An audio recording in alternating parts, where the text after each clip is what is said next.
আল্লাহ রাসূল দোয়া করতেন, বলতেন আল্লাহুম্মা আহিনি মিসকিনান, আল্লাহ তুমি আমাকে দুনিয়াতে জীবিত রাখো মিসকিন অবস্থায়, দরিদ্র গরিব অবস্থায় রাখো। ওয়ামিতনি মিসকিনান, আমাকে যখন মৃত্যু দেবে তখন যেন আমি মিসকিন অবস্থায়, দরিদ্র অবস্থায় যেন মারা যাই।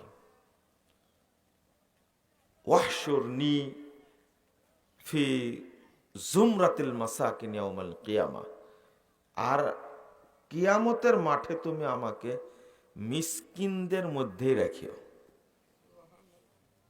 তো এই দোয়াই করেন শুধু। তো মা আয়েশা একদিন জিজ্ঞেস করছেন, লিমাযা তাকুল ইয়া রাসূলুল্লাহ, আপনি এই দোয়া করেন কেন? বুঝছেন কি আপনারা কেন এই দোয়া করেন? যে মিসকিন অবস্থায় বেঁচে থাকতে হবে, মিসকিন অবস্থায় মরতে হবে, এবং যারা মিসকিন কিয়ামতের মাঠে অবস্থান করবে আপনি তাদের মাঝে থাকতে চাচ্ছেন, কারণ কি?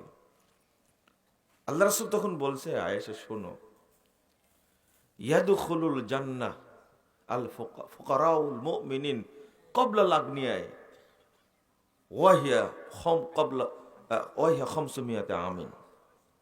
দেখো, আমি এই জন্য দোয়া করি, দরিদ্র মানুষগুলো ধনীদের 500 বছর আগে জান্নাতে প্রবেশ করবে। এই জন্য আমি চাই যে আমি দরিদ্র অবস্থায় বসবাস করি, দরিদ্র অবস্থায় মরি, দরিদ্র অবস্থায় থাকব। যখন আল্লাহ দরিদ্রদেরকে, গরিবদেরকে জান্নাতে দেবেন, আমিও যেন তখন তাদের সাথে জান্নাতে যেতে পারি। এরপর আল্লাহ রাসূল বলছেন, আয়েশা লা তারুদ্দিল ফুকারা, গরিব মানুষ তোমার কাছে আসে তাদেরকে ফিরিয়ে দিও না। ওয়ালাউ বিশিক্কি তামরাতিন, যদিও খেজুরের একটা টুকরা হয় তবুও তুমি তাকে দিও, দিয়ে তাদেরকে বিদায় দিও। তারপরে আবার বলছেন ওয়াহিব্বিল মাসাকিন, আয়েশা যারা গরিব মানুষ, দরিদ্র মিসকিন মানুষ, এতিম যারা, তাদেরকে তুমি ভালোবাসো, তাদেরকে ফেরত দিও না, বরং তাদেরকে ভালোবাসো।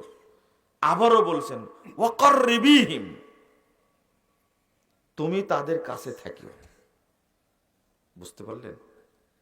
তুমি তাদের কাছে থাকিও, তাদেরকে কাছে কাছে রাখো, মিসকিন ছাড়া থাকো না। ফায়ুকাররিবুকিল্লাহ ইয়াউমাল কিয়ামা, কাল কিয়ামতের মাঠে যখন উঠবা তখন আল্লাহ তোমাকে কাছে টেনে নেবেন। কি বুঝলেন আপনারা?